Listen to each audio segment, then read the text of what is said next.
Amém. Amém. Então, vou pedir para que vocês possam estar desligando o áudio, se vocês puderem estar... Acho que o pastor Arlindo, ele consegue desligar de todos, não é? Consegue. Consigo. Uhum.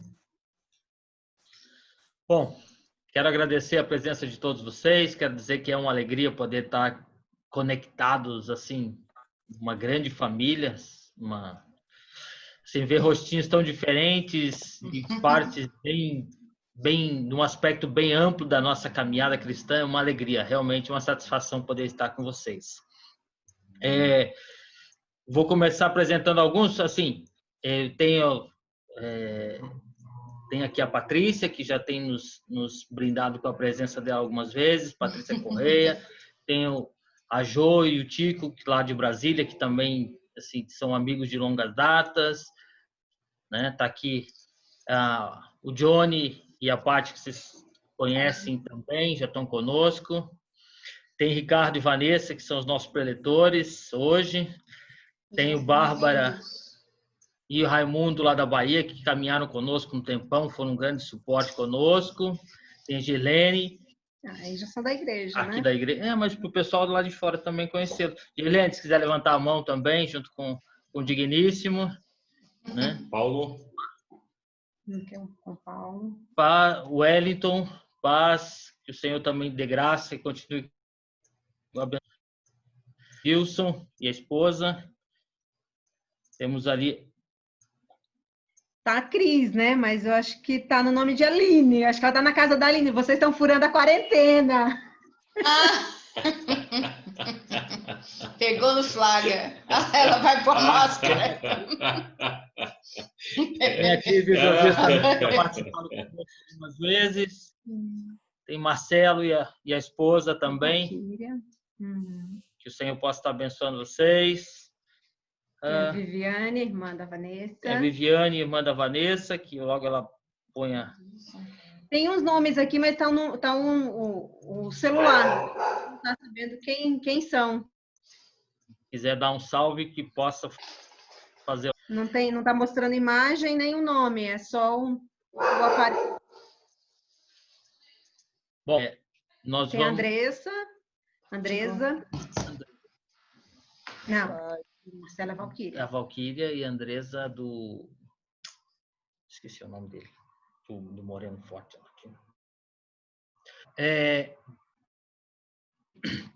De iniciar essa reunião com uma oração, quero dizer que é muito bom tê-los, saber que vocês estão investindo esse tempo no relacionamento de vocês sabem o quanto a gente prima pelo relacionamento, pela instituição casamento, que nós temos convicção que veio do plano central de Deus para a Terra, então a gente sabe que isso vem direto do coração de Deus, e todas as vezes que vocês investem no relacionamento de vocês, estão investindo no propósito, tá? Gostaria que isso ficasse muito, muito latente no coração de vocês enquanto essa ministração estiver acontecendo, que Deus possa estar falando com vocês, que Deus possa estar usando o Ricardo e a Vanessa para ministrar a vida de vocês, porque eu tenho certeza que a nossa vai ser ministrada, que esse tempo seja um tempo de comunhão para conosco, né?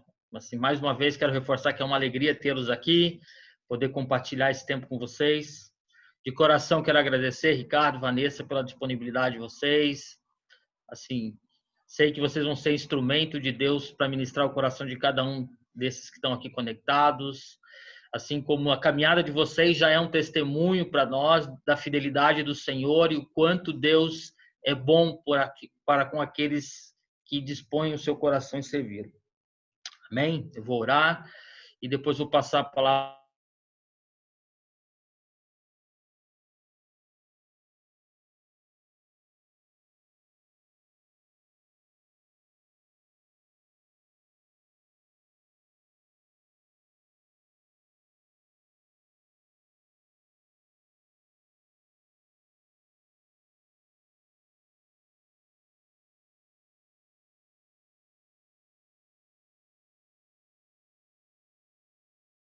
esse momento em cada lugar, Senhor. Que o teu nome seja engrandecido a todo tempo, Pai. Obrigado porque esses casais estão dedicando esse tempo a fortalecerem o seu relacionamento. Obrigado, Senhor, porque eles estão com o coração dispostos a ouvir a tua voz. Obrigado, Senhor, porque são casais que estão entrincheirando a sua fileira, Pai. Obrigado, Senhor, porque nesse momento nós formamos um grupo, nós formamos um muro que circunda a tua palavra, Pai. Em nome de Jesus, ministra, Senhor, cada um de nós, para a tua honra e para a tua glória, Senhor. Amém. Amém, Pai. Amém. Amém. Amém. Boa noite a todos. Bom, é um prazer enorme para a gente também. Eu estou assim muito feliz porque ver tantos rostinhos, né? Que a gente tem tanta saudade. Tem alguns aqui que a gente não vê há um tempo, tem alguns que tem pouco tempo, mas dá saudade também. E aqueles que também a gente nunca teve oportunidade de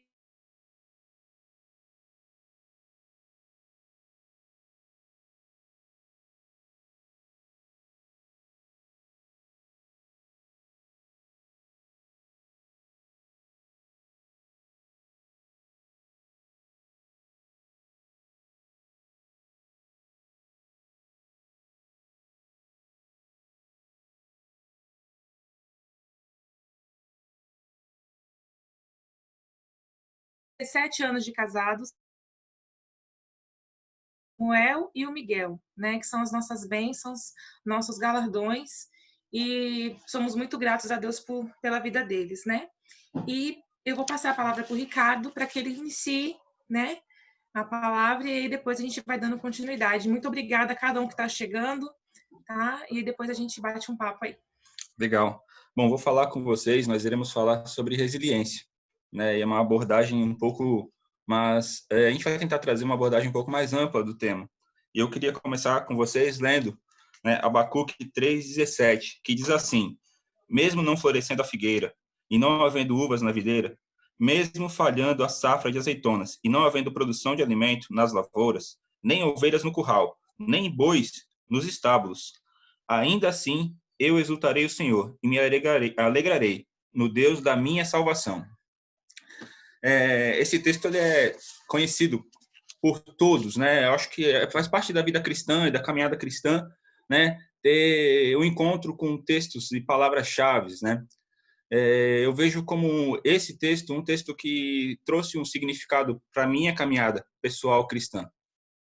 Muitas vezes a gente faz uma leitura bíblica que não é desprezando nem uma coisa nem outra, mas dando pouca importância para algumas coisas. Mas esse texto de Abacuque, ele fala muito ao meu coração, ele mexe comigo, sabe? Aquelas palavras que você tem, assim, tem um versículo que mexe com você, você guarda no seu coração. Abacuque, para mim, é esse, e sempre foi. Até antes da nossa história começar. Sempre gostei muito, tive muito uma ligação com ele. Sempre achei muita verdade nessa palavra, né? E significado. E no texto, no tema que a gente trouxe, que é resiliência, ele é um contexto novo. Resiliência não, se nós formos procurar na Bíblia, né, não vai encontrar, nós não vamos encontrar a palavra resiliência. Ela não é apontada na Bíblia, porque ela é um conceito novo, né? Ela é uma palavra nova. Ela surgiu e começou a ser abordada a partir da década de 70, né? E é um termo que foi emprestado da engenharia, né, do estudo da física. E na engenharia, nós estudamos ela, né, antigamente era chamado, né, a disciplina da resistência de materiais, hoje é RESMAT, né? O Carlos sabe bem, isso daí é um dos, vamos dizer assim, um dos monstros, né, que a gente encontra no caminho do estudo aí. E na resistência de materiais, no RESMAT, né, essa disciplina, ela estuda e aponta o grau que uma estrutura suporta e consegue suportar e voltar à sua condição original. Né? De forma simples, assim, eu queria que vocês imaginassem uma bola, né? Uma bola dessa, talvez de pilates, ou um elástico. E essa bola, quando ela é pressionada, ela absorve aquele formato da pressão que é exercida sobre ela, né? Então, o que a gente diz que quando ela chega até o limite de pressão, que ela consegue fazer aquele formato ovalar, né? Ficar oval, nós dizemos que essa bola está estressada. E quando o corpo ou a força deixa de ser exercida sobre aquela bola e ela volta à condição original, nós dizemos que essa bola, ou aquele material da bola, que na verdade é borracha, ele é um material resiliente. Ou seja, daí surgiu o termo resiliência. Foi as primeiras vezes que a gente encontrou na nossa sociedade aplicar o termo resiliência. Foi a respeito do estudo de materiais, né? Mais um pouco à frente, ou logo depois, não tão distante, né? A psicologia, ela começou a utilizar o termo resiliência. E aí eu vou ter que dar uma pescada aqui, porque psicologia não é a minha área. Eu não vou fazer feio, porque a gente tem muitos psicólogos aqui. Eu vou ler exatamente o que está aqui, para não passar. Está escrito assim, ó. Na psicologia, a resiliência diz respeito à capacidade de uma pessoa absorver um trauma de maneira eficaz. Eu resumi para ir não mais a fundo e para não fazer feio. Exatamente isso. Né? O que a psicologia absorveu, né? Ou entendeu o que é resiliência? O que uma pessoa é capaz de absorver trauma de maneira eficaz. Né? A absorção de um trauma, de um sentimento ruim, de uma dor, a psicologia ela abordou dessa forma. Mais um pouco adiante, mais próximo da nossa contemporaneidade, né? Os estudiosos, os conselheiros de casais trouxeram o termo resiliência para os estudos de casais também, né? E nesse contexto é onde a gente entra, é onde nós conseguimos entrar e abordar no que a gente vai falar hoje, né? No conceito de resiliência, né? A resiliência, ela é o quê? Ela é a capacidade de voltar ou ter preservado a sua forma ou a sua condição original, mesmo em face a uma pressão ou uma perturbação após um período de pressão muito longo. Né? Podemos tentar definir a resiliência como a capacidade de uma pessoa de manter a sua integridade face a uma mudança radical ou de circunstâncias, nesse caso. Né? E o que é a resiliência? A resiliência ela é, por si só, o que eu posso dizer sobre a integridade. Né? Eu quero dizer a inteireza, ou seja, a pessoa se manter inteira ou íntegra enquanto atravessa o sofrimento ou as dificuldades, os abalos que a sua vida, ou depois de ter atravessado esses abalos. É uma pessoa resiliente, quando ela consegue atravessar ou depois de ter atravessado, ela consegue retornar à sua condição original. Né? Consegue retornar ou permanecer estável enquanto atravessa. Né? E por integridade, ou digo inteireza, né? O que eu quero dizer, por exemplo, assim, o que seria para mim, pessoalmente, né? A questão da inteireza. Por exemplo, o que dá sentido à minha vida, o que eu mais me importo. Né? O que eu quero dizer, assim, sobre a minha família. A minha família, ela é aquilo que eu encontro como minha necessidade de voltar à minha condição original, ou seja, eu estou passando pela dificuldade, pelo maior tormento ou pela situação difícil, e na minha família eu encontro um porto seguro, um local para voltar, ou seja, mesmo passando por toda essa dificuldade, por toda vamos dizer assim, o trauma, a pressão, eu não permito, eu encontro na minha esposa, nos meus filhos, na minha casa, o equilíbrio disso. E eu consigo voltar à minha condição original. Ou seja, eu encontro o meu ponto de resiliência na minha família. Eu posso dizer e exemplificar de outra forma também. Eu encontro o meu ponto de resiliência no meu trabalho. Eu posso dizer sobre isso. O meu trabalho é interessante. Por que é interessante? Porque eu trabalho com manutenção. Né? E depois de um tempo, nós passamos pela fase das incertezas, né, a respeito das profissões, ou da profissão da nossa vocação. Eu descobri que eu fui vocacionado para isso. E de uma maneira muito tranquila eu consegui chegar a isso. Mas, claro, antes disso eu não sabia e temia muito. Para que eu fui feito? Para que eu tenho que fazer? Como todo homem passa por essa fase, eu acredito. E quando eu descobri isso, eu já estava servindo na igreja como trabalhando com casais, né? Trabalhamos com Carlos e Keila no ministério anterior. Foi uma honra ter trabalhado com vocês e com outros irmãos que estão aqui também. E quando eu descobri isso na minha vida, da minha vocação, o termo manutenção ele se aplica a consertar algo que está quebrado, danificado. E isso surgiu em mim como eu descobri que eu não me conformo em não poder consertar algo. E de maneira muito simples mesmo, né? Quando me é delegado a confiança de um cliente, de uma fábrica, de uma indústria, né? A falar, olha, Ricardo, esse equipamento precisa ser consertado, eu me entrego naquele trabalho até o ponto de esgotar as possibilidades de consertá-lo. E depois de um tempo na minha caminhada profissional, eu descobri, né, e eu passei a ser consultor nessa área. Deixa eu fechar aqui que abriu um negócio. Pronto, fechei. E eu passei a ser consultor nessa área, ou seja, não só passei a exercer a manutenção, mas também a ensinar as pessoas a fazer a manutenção. E é até interessante isso, porque essa é a vocação que eu tenho, né? É a minha vocação, é aquilo que Deus me deu como vocação. E eu achei lindo quando Deus falou isso no meu coração. Para mim, me tranquilizou demais e me deu sentido à minha vida. Ou seja, o meu trabalho, quando ele é bem feito e eu entrego ele com o meu coração, eu descubro que ele é o meu ponto de resiliência, onde eu consigo encontrar a resiliência na minha vida. Existem outros pontos, né? Talvez o mais importante de todos, depois da minha família, é a fé, né?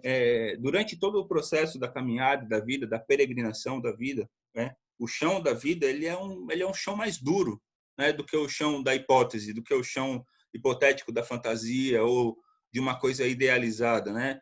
Talvez assim a gente tem pessoas maduras aqui, mas na nossa fase de adolescência, até se tornar um casal mais maduro, nós idealizamos muitas coisas irreais, né, que não são possíveis. E o chão da vida, ele prova algumas coisas diferentes. E isso, para pessoas resilientes, não se transforma em frustração, se transforma em conhecimento de vida, né? É uma ressignificação daquilo que seria, né? Ou seja, a gente entende o que seria frustração e o que é para algumas pessoas, a gente ressignifica e transforma isso em experiência. E a caminhada, a fé cristã e se relacionar com Deus da maneira com que eu me relaciono hoje, dá sentido, né? Faz sentido para mim encontrar resiliência na minha fé. É uma plena confiança em Deus, ou seja, um outro ponto de resiliência, talvez o mais importante para poder segurar todos os outros, é a minha fé, né? É crer em Deus da maneira que eu creio, né? Por que eu insisto em dizer da maneira? Porque a gente às vezes crê em Deus e tem expectativas no ser divino de que ele é um solucionador de problemas de maneira mágica e na verdade não é. Ele não é o propósito de Deus. Deus ele se utiliza de pessoas e não de coisas, né? E ele age através de pessoas. Esse é o propósito dele, porque ao final o propósito dele é nos fazer a imagem e semelhança do seu filho, nos fazer a todos nós. Por isso ele se utiliza de pessoas e não de coisas, né? E nessa caminhada, nessa vida, né, a gente encontra alguns envelopes que nos chegam, né? E esses envelopes eles vêm carregados de alguns significados, né? Em alguns dias chegam envelopes escritos assim, entregues na sua porta, com envelopes não muito agradáveis, né? Envelopes que vêm com recheio, vamos dizer assim, de dia mal lá dentro, né? E esse envelope ele vem com esse medo. E quando nós pegamos esses envelopes, nós olhamos para ele e perguntamos assim: eu abro, né? Porque eu tô com medo de abrir. E eu chamo Deus, chamo ela, né? Chamo toda a minha vocação, chamo tudo aquilo que eu acredito, né? E falo assim: Senhor, eu tô com medo de abrir esse envelope. Vamos abrir junto comigo? Deus pergunta para mim: filho, você quer que eu abra junto com você? Eu falo: só isso que eu quero, pai. É tudo isso que eu quero, né? Que o Senhor abra comigo esse envelope. E quando esse envelope é aberto e está escrito lá dia mal, né? Isso chega para todos e é muito triste isso, porque não é o tipo de palavra que agrada, né? Diferente daquilo que nós ouvimos do evangelho triunfalista, né? O dia mal chega. A gente está vivendo um período de pandemia e muitos irmãos e irmãs estão passando por sofrimento, né? Nessa caminhada, a perda do trabalho, a perda da posição profissional, a perda do ganho financeiro, o risco da perda da profissão, do trabalho, da vocação. Isso daí tem atemorizado muitas famílias, né? E a gente tem que orar por isso. E esse envelope chega para a gente. E quando ele chega, ele fala sobre a fé. E essa fé ela tem que ser ressignificada nesse sentido, pelo menos foi para mim, né? E há pessoas que atravessam esses momentos difíceis e quando chegam esses envelopes, ao contrário do que nós tentamos fazer, elas entram em litígio com Deus. Elas se afastam de Deus, elas se distanciam, elas brigam, né? Elas blasfemam contra Deus. Elas começam a desconfiar até do caráter de Deus quando esses envelopes chegam, justamente porque tem uma fé baseada naquilo só que ele pode fazer, não naquilo que ele é, né? É como se o fazer certo, o fazer algo certo, o estar fazendo algo te protegesse do envelope chegar, né? E não é bem assim, né? Isso não é assim, não existe parâmetro bíblico para isso nenhum. E para a gente chega muitos envelopes, né? E quando a gente atravessa esses momentos, né, difíceis, e não só momentos difíceis, eu digo para vocês, existem pessoas que quando atravessam momentos extraordinários na vida, começam a sacrificar a sua ética, começam a sacrificar os seus valores, né? A família, sacrificam a sua vocação, sacrificam a sua fé em detrimento daquilo que chegou como um momento bom, né? A Bíblia é muito categórica quando fala a respeito do dinheiro, né? O dinheiro ele é apresentado na Bíblia praticamente como um demônio, né? E a gente usa muito esse jargão na igreja, né? Fala assim, poxa, o irmão ganhou dinheiro, se afastou de Jesus, né? A pessoa ganhou uma profissão profissional, se afastou de Jesus, a pessoa cresceu um pouquinho, mudou de casa, está numa casa boa agora, tem um bom carrão, a pessoa esquece de Deus. E esses momentos extraordinários também afastam as pessoas da sua fé, da sua vocação, da sua vida, da sua família. Ou seja, a resiliência ela não é só a respeito do que é de ruim. Eu cheguei à conclusão que a resiliência também é a respeito do que é bom, né? Um outro ponto que a gente pode falar é sobre os filhos, né? A palavra de Deus ela garante que os filhos são herança do Senhor e o fruto do ventre é o seu galardão, ou seja, um galardão é o presente daquele que nós vamos receber do Senhor após as glórias, após a sua volta. Ele nos antecipa essa sensação nos filhos. E existem pessoas que transformam a paternidade, a maternidade num tremendo pandemônio, né? Elas não conseguem ressignificar a sua agenda, o seu conforto, abrir mão do seu tempo de descanso para um ser que depende totalmente, exclusivamente do pai e da mãe. E o filho, que na Bíblia é mencionado como um galardão, se transforma em um problema, né? Ou seja, o que eu quero dizer, um momento de extrema bênção, ela se transforma num problema, né? Ou seja, pessoas que não são resilientes até quando têm a bênção do Senhor. Existe esse contraponto, né? E o que eu quero dizer para vocês? A resiliência nada mais é do que atravessar momentos ruins e momentos bons sem nos perder no caminho da mudança, ou sem nos perder completamente nesse caminho, né? É esse exercício, é essa característica humana, essa característica que eu quero dizer para vocês. Como eu disse, não encontra-se na Bíblia o nome resiliência, mas você encontra em Abacuque, você encontra em Josué 1, né? Ser valente, ser corajoso, né? Encontra no Salmos de Davi, ainda que eu ande pelo vale da sombra da morte, né? Ou seja, a resiliência não é um termo que nós encontramos na Bíblia, mas ela está lá, o tempo todo está lá. Ela o tempo todo está lá. E eu queria passar agora para minha amada, ela vai contar para vocês um pouquinho da nossa história, da nossa vida, baseado nisso, tá bom? Obrigado. Bom, como o Ricardo falou, né? A cartinha chegou algumas vezes na nossa porta, né? Não foi uma, não foi duas, foram algumas vezes. No início a gente se assustou muito, né? Eu vou tentar contar um pouquinho da nossa história para não ficar cansativo, não ficar longo. A parte das pessoas que estão aqui acompanharam de perto, né? Muitas dessas fases. E eu agradeço muito a Deus por isso, porque quando a gente está numa batalha com bons companheiros, tudo fica muito mais fácil, mais possível, né? E eu tenho certeza que além do Espírito Santo o tempo todo ao nosso lado, né? E Jesus ali nos conduzindo e Deus nos abençoando, foram os irmãos, foram a família, os parentes que estiveram segurando a nossa mão, né? Nos conduzindo, usando cada um, até de outras partes do país que oravam pela gente, né? Bom, deixa eu começar a contar para vocês entenderem um pouquinho.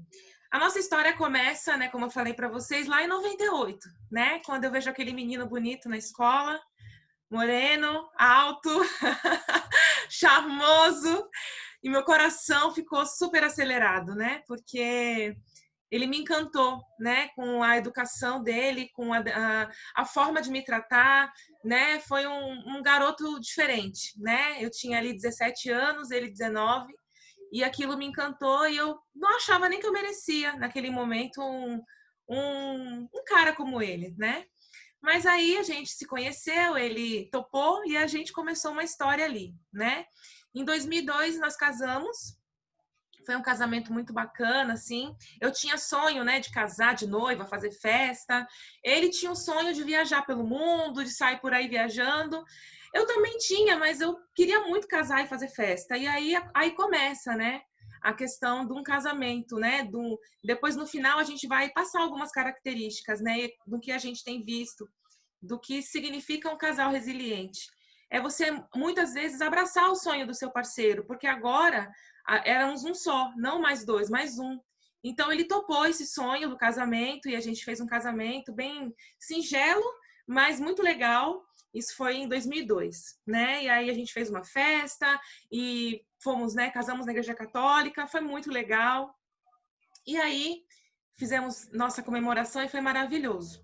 Só que ao mesmo tempo, naquele mesmo período, tipo no mês do casamento, que foi novembro, outubro, novembro, nós recebemos uma proposta de mudança para outro estado, né?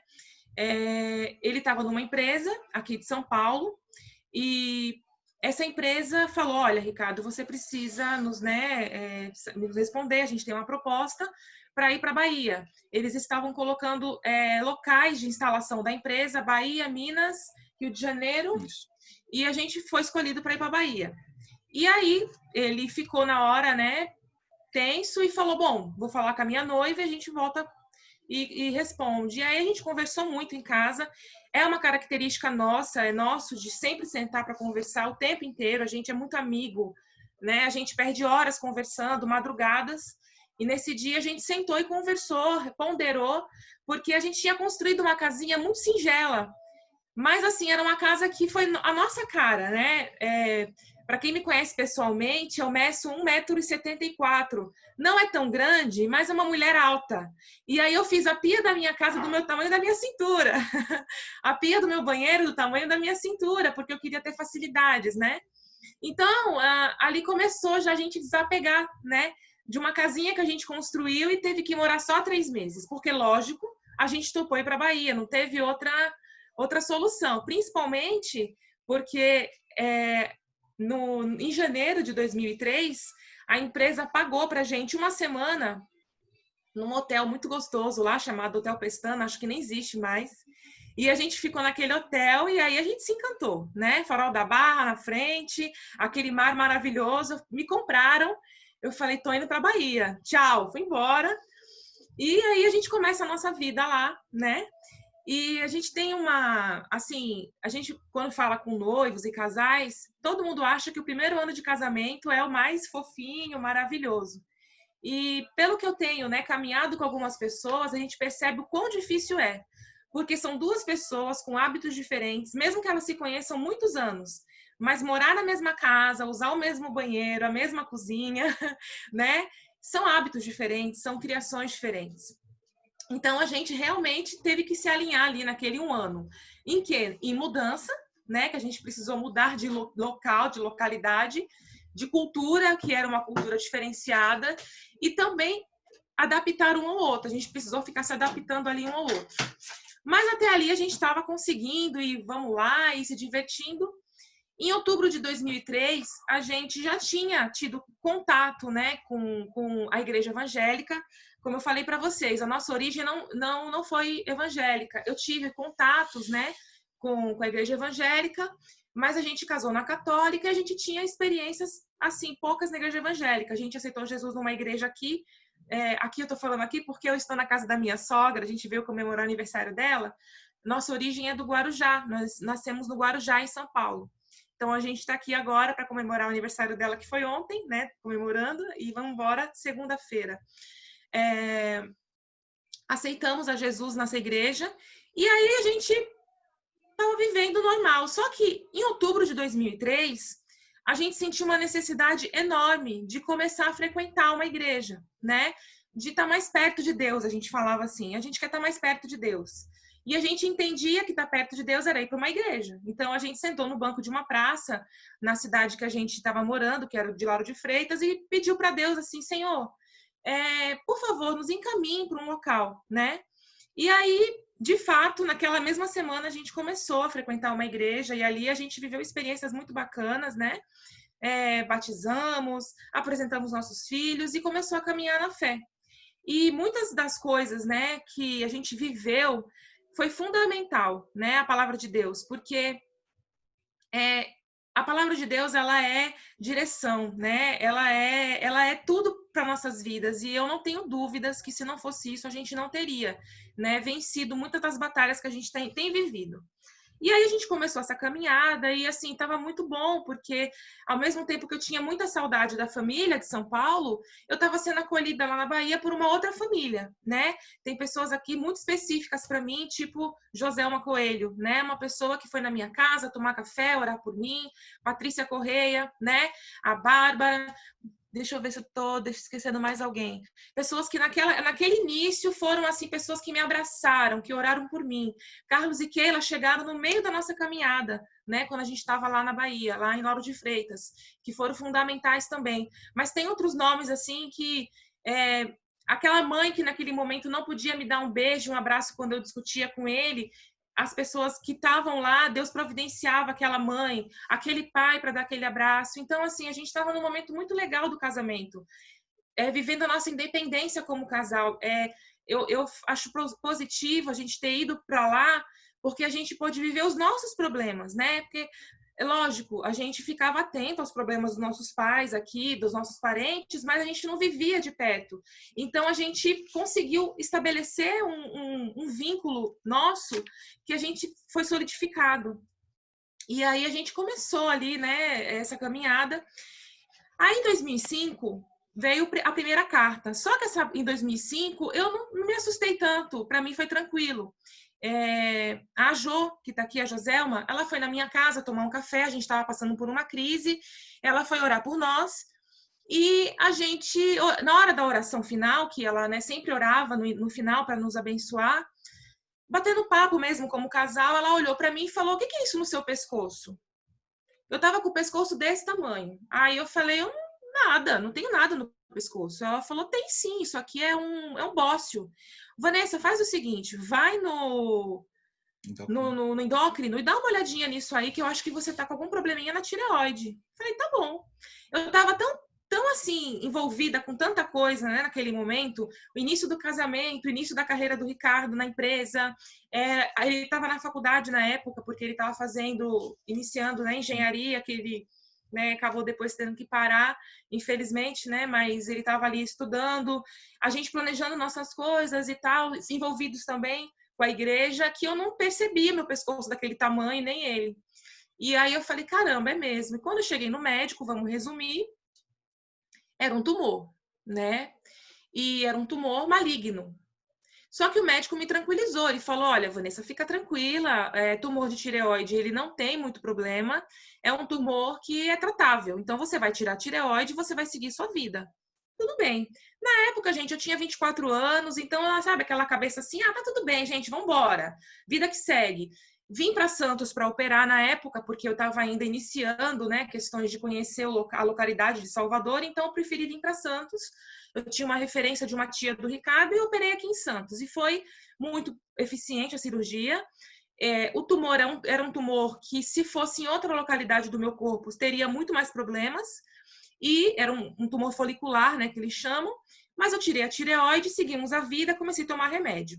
Tinha aquela preocupação de eu não conseguir engravidar, porque a tireoide é uma glândula essencial no corpo, né, de hormônio, assim como o ovário também, né, participa dessa questão hormonal. Então, a gente precisa realmente estar atento a essas coisas. E o Ricardo ficava: será que eu vou conseguir, meu Deus, ser pai, né? E eu não me preocupava muito. Eu falei: amor, se der, Deus, se não der também, tudo bem. Mas ele não, ele é muito família, né? Então, a questão da paternidade para o Ricardo sempre foi muito importante. E aí, em 2006, eu engravidei. Em 2005, eu engravidei, no final de 2005, do Samuel. Cadê ele? Deixa eu ver ele para mim. E lindo, maravilhoso, enorme. Ele nasceu em agosto de 2006, nosso primeiro presente, nosso primeiro galardão. Vem cá rapidinho. E foi uma bênção, assim, tudo certo, né? Na gravidez, eu não tive nada. Graças a Deus, deu tudo certo. Bom, estávamos aí, né, como falei para vocês, seguindo nossa vida e trabalhando bastante, seguindo e conquistando. Quando foi em 2009, né, a gente percebeu que precisava de mais um nenenzinho, né, a gente queria mais um filho. E aí, o Senhor falou ao meu coração, quando foi no aniversário do meu filho Samuel, que daqui a pouco eu vou apresentar para vocês, de 1 aninho, que eu teria um segundo filho que ele se chamaria Miguel. E eu ouvi aquela voz e falei, nossa, que específico, né? Porque eu não sou muito assim, sabe, gente? Eu sou meia... Vem cá, esse aqui é o meu... Meu não, nosso, né? Nosso filhão agora vai fazer 14 anos. Tá, oi, pessoal? Oi, gente. Esse aqui é o nosso primeiro presente. E aí... Obrigada, filho. Quando foi em 2009, eu falei, vamos tentar engravidar, sim. E aí eu comecei já a liberar, né? Para engravidar. Mas aí, em outubro de 2009, o Ricardo é chamado em São Paulo e comunicado que ele ia ser demitido, né? Bom, quando ele foi demitido, a gente sentou, conversou de novo. E o que a gente vai fazer agora? Volta para São Paulo? Não volta?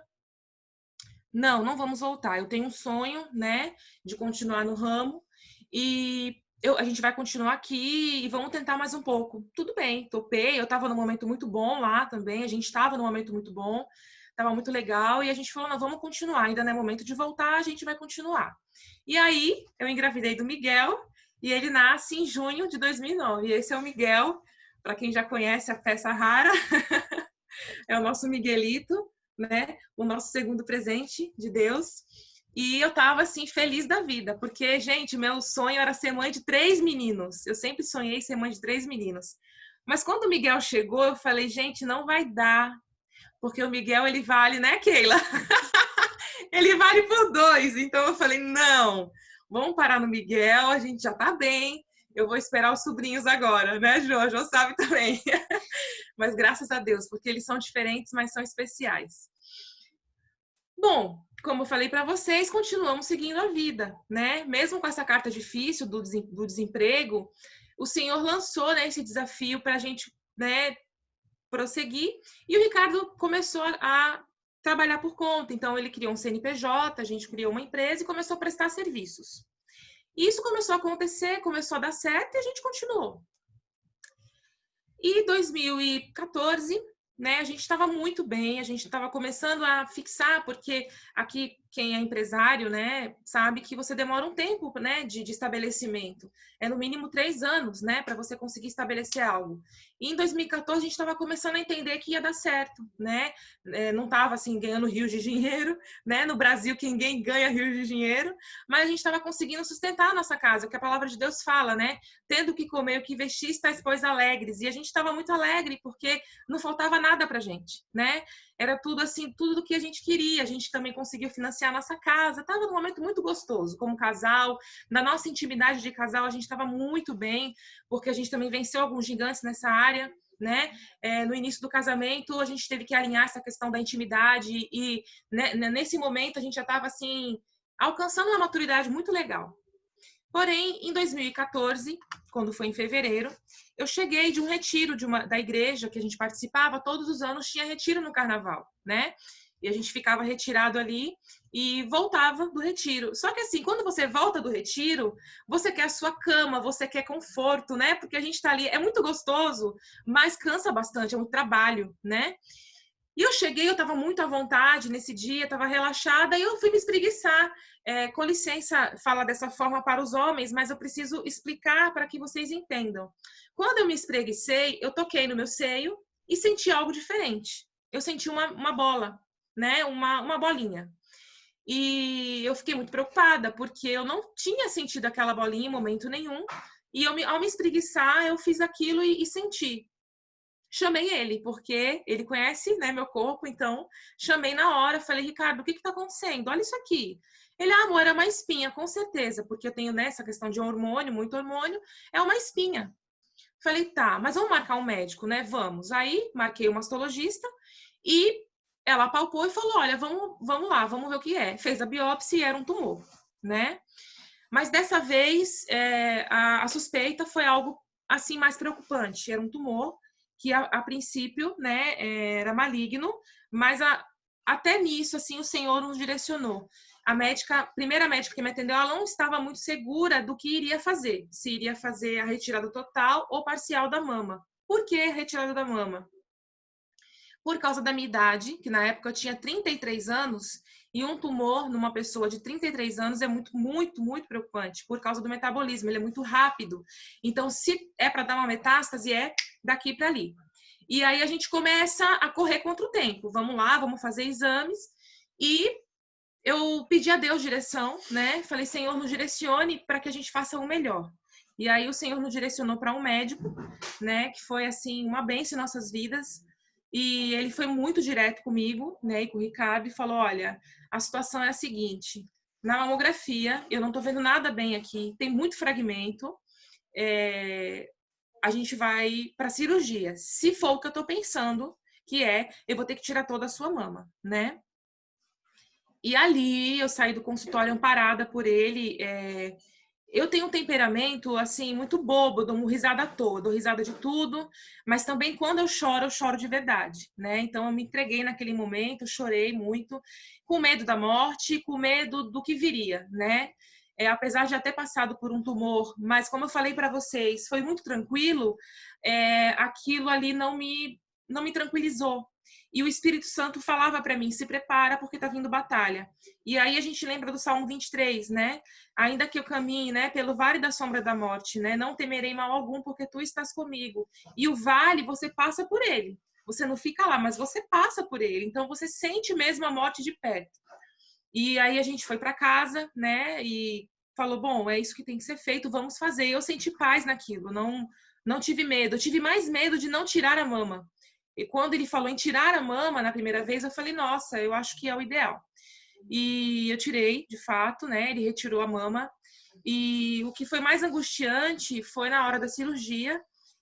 A gente teve que ficar com a dúvida, porque você demora mais ou menos de 15 a 30 dias para o resultado da biópsia, que eles chamam de imunohistoquímica, que é o nome e endereço do câncer. Que tipo de câncer é aquele para definir tratamento? E aí o Ricardo pode falar um pouquinho dessa angústia, porque ele estava na sala e o médico olhou para ele, né, amor? Quando ele saiu da cirurgia, ele saiu extremamente suado. Ele parecia que tinha vindo de um campo de batalha. E foi essa sensação que eu tive. Eu estava, naquele momento, eu estava só, né? Eu não saí da antessala de cirurgia. Na ocasião, o hospital permitia isso, mas em alguns momentos ficavam reclamando, mas eu voltava e ficava lá. E eu fiquei na antessala de cirurgia esperando. Era a forma que eu encontrava de tirar um pouquinho, aliviar o aperto que estava no meu peito. E quando ele saiu, 4h30 depois do início da cirurgia, ele olhou para mim e falou assim, olha, eu fiz de tudo, né? Precisou remover a mama dela e eu vi, né, no microscópio e realmente não é bom. Mas vamos fazer a imunohistoquímica, né? Porque o que vai definir o tratamento ou como tá lá é o resultado. E aí a gente ficou com essa dúvida, mas graças a Deus, um mês depois, o resultado foi muito melhor do que ele imaginava. Então aí a gente seguiu a vida, eu tratei com 4 ciclos de químio, fiquei careca, muito debilitada, no sentido físico, espiritual, o Senhor me fortalecia a cada dia. Ele me dizia que eu precisava seguir, que eu precisava vencer. E eu olhava para os meus filhos, e eu olhava para ele, eu olhava para Jesus, e eu olhava para meus amigos, porque eu queria ainda, né, apesar de muitas pessoas ter essa sensação de que a morte é o nosso destino final e que é legal e bacana, né? A palavra de Deus fala, né? Paulo declara, morrer é lucro, né? Realmente. Mas eu ainda não queria morrer. Eu queria continuar, eu queria... A morte é nosso inimigo. É o nosso inimigo. Não é o nosso amigo. Né? A morte é o nosso último inimigo a ser vencido. Jesus já venceu a morte, né? Então, a gente ainda... Eu não estava preparada. Eu queria continuar e o Senhor me erguia. Como o Senhor me erguia? As pessoas me mandavam palavras, me mandavam versos, louvores, músicas. Do nada a pessoa vinha e falava, tô orando por você, e ali aquilo nos sustentava, né? E quando passou, né, essa situação difícil de vive ou morre, aí eu tive que me preocupar com a restauração da mama, porque eu tinha vontade de restaurar a mama, eu era muito jovem ainda, 34 anos sem mama, não estava dando muito certo. Eu amo praia, eu amo passear, amo viajar, amo Chapada Diamantina, amo fazer trilha. E com você sem a mama, você tem algumas limitações. Não que seja o fim da vida, mas é um limitante. E aí eu corri atrás e consegui a restauração de mama. Na época eu tinha convênio, então lutei, a gente conseguiu a restauração, fiz a restauração. Fiquei bem, né? Fiquei bem, tá? É porque ele não fica igual, né? Você tira a mama, você fica com algo parecido, mas não fica igual. A outra mama, ela foi reduzida e foi arrumadinha para poder, tipo, ficar um pouco mais parecido. Mas me deu de novo dignidade, né? Para estar diante do meu marido. Eu me sentia bem com daquele formato, né? Apesar de todo o carinho, de todo o suporte que ele me deu, né? Em todo o tempo, ele me dava suporte, ele falava palavras de afirmação para mim, Vanessa, tá tudo bem, né? E quando não estava tudo bem, a gente falava, hoje não tá tudo bem, hoje eu não tô bem, tenha paciência comigo, tá difícil para mim, né? Porque a vida não para. A gente está no meio de uma pandemia e não é só o coronavírus que está acontecendo, a gente está lidando com várias situações ao mesmo tempo, né? E naquele momento também a gente não podia parar. Com 2 filhos ali, a gente tinha que continuar, né? Apesar de pausar algumas coisas, que a gente teve que dar essa pausa, a gente tinha que continuar lidando com o dia a dia e a fortalecer o nosso casamento, né? Eu confesso que eu tive muito medo, porque eu só ouvia assim, os maridos abandonam, né? Era o que os médicos me falavam. E aí, tá 100% maridão? E eu perguntava para os médicos, por que vocês falam isso para mim? Não, porque os homens geralmente não aguentam a barra, ou as mulheres, quando é o caso do homem, né, que é próstata, e abandonam, e não conseguem e vão embora. E aí eu falava, Senhor, não sustente meu marido, né, dê força para ele. Só que assim, ele me tratava muito bem, mas eu queria muito essa restauração de mama e eu consegui, né? E aí a gente começou a respirar de novo.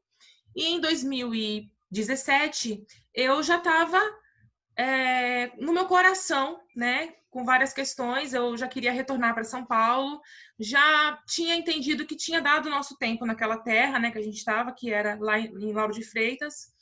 Foi um tempo muito bom, foram 14 anos, mas até naquele momento a gente já queria voltar. A gente não sabia exatamente se voltaria para a origem, que é aqui Guarujá, porque Guarujá é complicado a logística, para que ele que trabalha na capital, né? É muito longe, a gente ficou assim, não vai ser Guarujá, não. A gente vai ficar próximo porque a gente quer estar perto da mãe e do pai, né? Meu pai mora em São José do Rio Preto, mas se der uma dor de barriga nele, em 4 horas eu tô lá. Na Bahia, não. Na Bahia, de carro, são 3 dias de carro, ou eu tenho que desembolsar R$2.000 para poder pagar uma passagem de última hora. Se bem que Deus sempre provia, né? Quando precisava, Deus abençoava, a gente conseguia. Irmãos que trabalhavam em companhias aéreas, Deus fez cada coisa, gente, que se eu contar aqui, é muita, muita coisa boa. E a gente retornou, né? Quando foi em 2018, a gente orou e Deus abriu essa porta, né, para ele voltar a trabalhar. Hoje ele trabalha em Cotia, em São Paulo, e a gente hoje mora em Jundiaí, em São Paulo. Só que o engraçado é que quando eu ouvi esse nome Jundiaí, eu amei esse nome. Eu fiquei apaixonada, eu falei que estranho, Jundiaí, ai, que coisa boa de ouvir. Porque a gente ficou entre o ABC Paulista, por causa da Baixada Santista, que é muito próximo, e só gente boa, e ficou entre Jundiaí. Só que Deus falou muito forte no meu coração, é Jundiaí, sim. Só que Deus falou outra coisa para ele, né, que depois ele vai falar para vocês. E aí a gente decidiu voltar, a gente estava num momento complicado, né, também lá, no momento de crise de fé, de algumas coisas que estavam acontecendo, em limite já de algumas situações, e aí a gente realmente falou, não, agora é o nosso momento. E o Senhor abriu essa porta e a gente voltou. Cheguei em Jundiaí, gente, eu fiquei feliz da vida, maravilhada, porque é uma cidade muito gostosa. Eu não sei quem conhece aqui Jundiaí, mas é muito gostosa. Eu tô amando, né? E no dia que eu cheguei em Jundiaí, chegou o resultado do meu teste genético. O que é um teste genético? É mais um envelope. É um mapeamento. Esse mapeamento me indicou que eu tinha positivo para câncer de mama. E esse positivo, ele veio pela parte do meu pai, né? A família do meu pai tem esse gene, né? Não é um dos mais perigosos, vamos supor, né? Voltando o câncer, eu tenho possibilidade de cura, 80%. Então, ninguém fica tranquilo. Mas eu falei, bom, agora já sei. E tudo bem. Estava aqui em Jundiaí, lá em Jundiaí em 2018, comecei a retomar meus planos, porque quando a gente foi para a Bahia, eu resolvi dar uma pausa no trabalho para cuidar dos meninos. E agora eu queria retomar minha vida, né, profissional, porque eu sempre sonhei em fazer faculdade. E aí o Ricardo falou, acho que agora é a hora, amor, vamos tentar? E em 2019 eu retomei. E estava muito legal, assim, sabe? Eu estava conseguindo viver esse momento, né? E o Ricardo reconquistando o lugar na empresa, porque ele abriu mão, né, dessa empresa da Bahia, então a gente continua com o nosso CNPJ, mas em outro formato. Ele tinha uma sociedade lá e hoje a gente não tem mais essa sociedade. Hoje a empresa é só nossa, então a gente caminha com os nossos pés. E foi um período muito bom, mas passou, né? A gente precisou caminhar com os nossos próprios pés. Só que agora em fevereiro, né? Mais uma carta chegou e eu estava novamente com câncer de mama. E esse câncer de mama, ele estava muito pequeno. Por que que eu descobri? Porque eu faço exames anuais ou semestrais, dependendo do exame. Ficou aquela situação, e agora? Né? Só que a gente tirou a mama, porque os meus médicos já vinham discutindo essa possibilidade, né? De ter que tirar a mama, não tira a mama, tira, não tira, por causa da Angelina Jolie, né? Para quem, não sei se alguém conhece essa atriz americana, ela tirou as 2 mamas preventivamente, né? No meu caso, eu já tinha tido 2 tumores diferentes, mas 2 tumores. Então se discutia essa possibilidade. E o médico lá de Jundiaí, ele ficou inseguro de tirar minha mama, porque ele falava assim, você é jovem, você pode só tirar o quadrante, vamos tentar preservar, porque a mama estava muito bonitinha, né? Toda arrumadinha. E aí eu falei, doutor, eu não gostaria, eu gostaria de tirar. E veio a pandemia. Quando veio a pandemia, parou tudo, eu fiquei totalmente paralisada, porque não podia fazer mais nada, já tinha feito todos os exames. E aí ele teve esse tempo para pensar, foi falar com os meus médicos, eu também falei com os meus médicos de Salvador, e decidimos que tiraríamos a mama direita dessa vez. E eu estou agora com 32 dias de operada da mama direita, né? Eu estou bem, né? Estou me estabelecendo bem, assim, a cirurgia foi muito boa, o médico ficou muito feliz, ele falou, olha, realmente foi o ideal mesmo. A biópsia chegou há poucos dias, era um tumor maligno, porém era muito pequeno, mas era um tumor, mais uma vez, né? Bom, gente, o que eu quero falar diante de tudo isso, né? Parece um misto de problemas, mas não. Entre toda essa caminhada de um tumor e outro, Deus proporcionava sempre para a gente, né, um oásis nessa tempestade, nesse deserto todo, né? E nesse momento a gente precisa ajustar as nossas lentes, né? Porque no casamento é isso. Muitas vezes você vai estar com o seu olhar desajustado para o Senhor. Por que tanta luta? Por que tanta dificuldade, né? Mas como o Ricardo falou, o nosso Deus não é um solucionador de problemas, ele é o Deus todo-poderoso, mas ele é o Deus que caminha com a gente no vale da sombra da morte. Nem sempre a gente vai sair desse vale, né? Nem sempre a gente vai conseguir aquele milagre que a gente tanto espera, né? Tudo que eu queria era não tirar a mama. E confesso para vocês, se eu não tivesse tirado a mama, né? Poxa, eu falaria para vocês, olha que vitória, não tirei a mama. Mas sabe, gente, a vitória é permanecer mesmo tirando a mama, né? Eu estou aqui com o Senhor e minha casa, e nós declaramos como Josué declarou, porque isso não é uma promessa, mas foi o que Josué declarou como atitude de fé. Eu e minha casa serviremos ao Senhor, e eu quero fazer essa declaração, né? Que nossa casa servirá ao Senhor, independente da situação, porque a gente não tem controle sobre tudo. E é justamente isso que a gente quer compartilhar. Né? Que muitas vezes a gente acha que tem controle, que a gente consegue controlar tudo, planejar tudo, e nem sempre é assim, né? Tem situações que você consegue contornar, outras não. E nessa hora a gente precisa, de fato, daquilo que Jesus falou, que Ele estaria conosco todos os dias, e Ele está, né? Porque se não fosse Jesus na nossa vida, eu não teria conseguido. Né? Então, eu queria falar com vocês um pouquinho sobre a parte prática do que é resiliência, né? Tem um estudo aqui, né, em filosofia. Eu, particularmente, acho que a gente tem, né, que Deus nos abençoa com a palavra dele, mas ele usa pessoas. Então, ele usa os homens pensadores para nos abençoar também com bons pensamentos, com direções, né? E aí, quando a psicologia vem abordar essa questão, né, da resiliência, tem alguns toques que a gente pode passar aqui que a gente viu, né? Fiquem à vontade para pesquisar ou depois pegar referência com a gente, sobre um livro chamado Em Filosofia para a Vida, né? É a editora Bertrand. E o filósofo Julius Evans, ele revela a importância, né, do que os pensadores clássicos que falam sobre a resiliência, né? E ele tem um textinho que depois eu vou compartilhar com o Carlos e com aquele, quem quiser depois pode estar falando com a gente, que a gente passa, para não ficar muito longo, que fala sobre um escravo pensador, que ele era filósofo, chamado Epicteto ou Epicteto. Ele tem uma história muito legal e aí depois eu posso compartilhar com vocês. E com base nessa história, com base no pensamento desse filósofo, né, tem algumas dicas de como a gente pode, né, ser resiliente, né? A estratégia desse filósofo, ela se constitui em lembrar-nos, né, que tem coisas que a gente pode controlar e outras não. Então, tem coisas que a gente tem controle, né, mas tem coisas que não tem.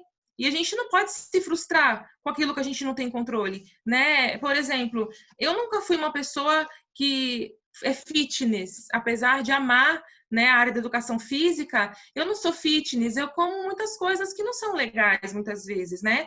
Por outro lado, eu não bebo, eu não fumo, eu nunca usei drogas, então eu ficava, poxa, eu amamentei durante quase um ano e pouco, então eu não tinha nenhum perfil para ter câncer de mama, né? Do que as pessoas falam. E aí vem esse câncer de mama, né? E vinha culpa sobre mim também. O que eu fiz de errado, né? O que foi que eu fiz para merecer um câncer? E não é o que você faz ou o que você não faz. A Bíblia fala que o sol, ele nasce sobre o justo e o injusto, né? Óbvio, a gente entende que tem situações que você planta e você colhe. Isso é fato, a gente não está discutindo isso. Mas hoje a gente tem que entender que não é um Deus que nos pune, um Deus que traz sobre nós um peso. Ele deu o filho dele, o único, para nos salvar. Então, nós temos que entender dessa forma. Essa pandemia, ela não está aqui para nos castigar, né? É uma consequência desse mundo, desse tempo. Então, a gente não pode colocar os nossos olhos nessas coisas. E a resiliência, ela nos ajuda a entender dessa forma a vida, né? Que não é uma paga, mas são coisas que acontecem, né? E quando for uma paga de alguma coisa que você infelizmente plantou, você vai ter resiliência, você vai ter posicionamento suficiente para conseguir vencer aquela situação, né? Ele fala uma palavra, eu achei muito legal a frase que ele fala, esse filósofo: o ladrão do vosso livre-arbítrio não existe, né? Então, assim, é muito legal essa frase, eu gostei bastante. E aí tem alguns estudos, né, de psicólogos, podemos passar depois as referências também, né? E nesse estudo, ela dá algumas dicas de como um casal ele pode se tornar resiliente, porque o legal é, individualmente, a gente buscar isso individualmente como pessoa, para trazer isso para o casamento, que isso vai ficar muito mais fácil, né? Vai ficar muito mais possível, né? Quando a gente... Aí aqui ele fala assim, algumas dicas, né? Para colocar tudo isso em prática, né? Isso daqui, quem chegou a essa conclusão foi alguns psicólogos diante de alguns estudos, tá? Depois a gente pode passar referência para vocês. Compartilhar as informações e aprender a negociar conflitos. Isso faz parte de uma caminhada de um casal para se tornar resiliente, né? Quando houver um problema, a gente tem que sentar e conversar sobre o assunto e discutir as expectativas e soluções de cada um, né? Que isso também é importante para um casal. Porque nesse processo partilhado, fica muito mais tranquilo para se tomar as decisões e não tipo, não, eu decido e pronto. A gente tem que compartilhar, chegar num acordo para poder conseguir fazer de uma forma que os dois fiquem agradados com aquela situação, né? Nem sempre vai agradar os dois, mas a gente podendo chegar nesse acordo é respeitar, né, o nosso cônjuge. Expressar as emoções da gente de forma aberta. Por exemplo, o Ricardo, ele é mais introspectivo, né? Eu já sou mais esparafatosa, falo pra caramba, eu gesticulo, eu não paro quieta. Eu tenho o meu jeito de encarar os problemas, ele tem outro. E às vezes, no início do casamento principalmente, quanto mais tenso ele tá, mais calado ele fica. Aquilo me angustiava, porque eu pensava assim, meu Deus, o que está acontecendo com esse homem? Eu não consigo saber o que acontece com ele. Só que eu ficava exercendo pressão demais sobre ele, né?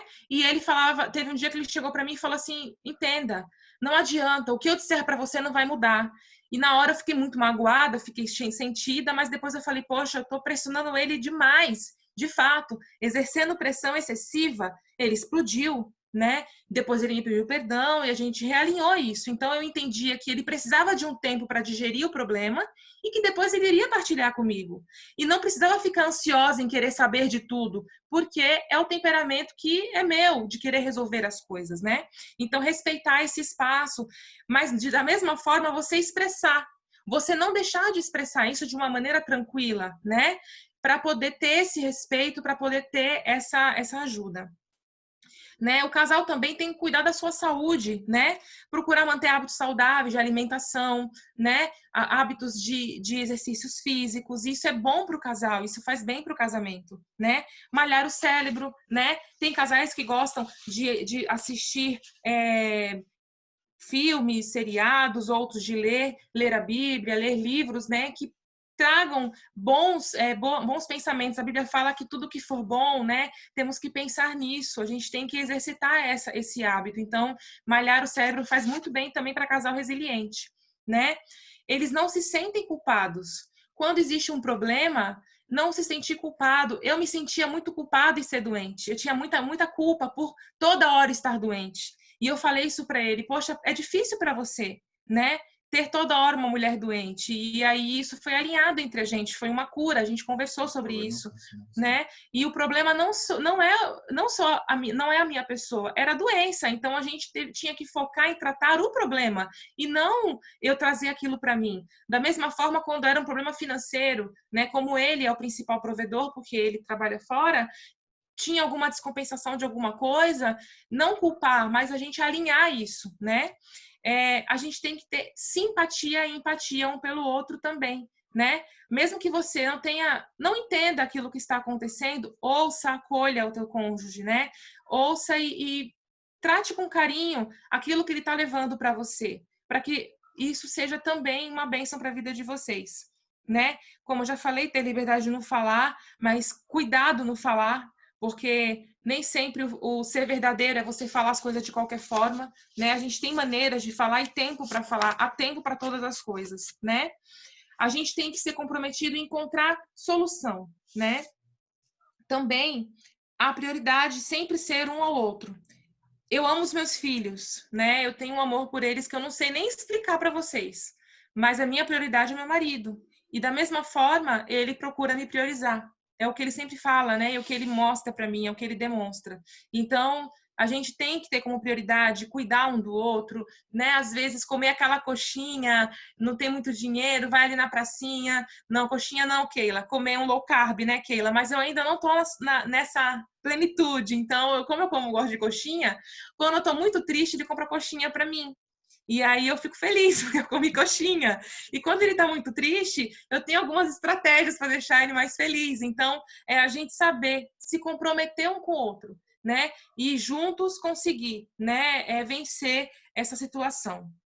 E sempre procurar ter atitude positiva. Por mais que você tenha aquele temperamento mais assim pessimista, procurar ter boas palavras de afirmação, boas palavras, porque isso é muito importante, isso faz parte também de um casal resiliente, né? E buscar apoio. Se você parar para pensar, quando você está no olho do furacão, você não consegue sozinho, porque como eu falei para vocês no início, o casal é uma só carne. Então, de fato, você meio que naquela hora você fica perdido. E você tendo um norte, uma direção, além do Espírito Santo, porque ele está conosco, ele nos direciona, Deus ele usa pessoas. Então, a gente precisa procurar ajuda com pessoas que a gente confie, com pessoas que a gente está caminhando. Isso é muito bom, para dar mão para a gente falar, calma, vai passar.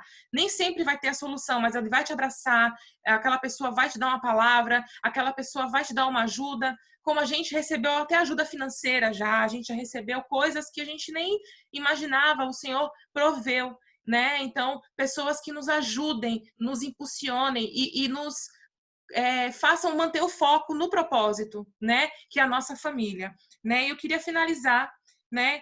Com uma passagem da palavra, que é uma passagem que ela está na nossa vida muito presente, né? Que é Filipenses 4. Eu vou ler para vocês Filipenses 4. Não está abrindo. Agora, pronto, consegui. Filipenses 4, a partir do versículo 4. Regozijai-vos sempre no Senhor. Outra vez digo, regozijai-vos. Seja a vossa equidade notória a todos os homens. Perto está o Senhor. Não estejais inquietos por coisa alguma. Antes, as vossas petições sejam em tudo conhecidas diante de Deus, pela oração e súplica com ações de graças. E a paz de Deus, que excede todo entendimento, guardará os vossos corações e os vossos pensamentos em Cristo Jesus. Quanto ao mais, irmãos, tudo que é verdadeiro, tudo que é honesto, tudo que é justo, tudo que é puro, tudo que é amável, tudo que é de boa fama, se há alguma virtude e se há algum louvor nisto, pensai. E o que também aprendestes, recebestes e ouvistes, e vistes em mim, isto fazei, e o Deus de paz será convosco.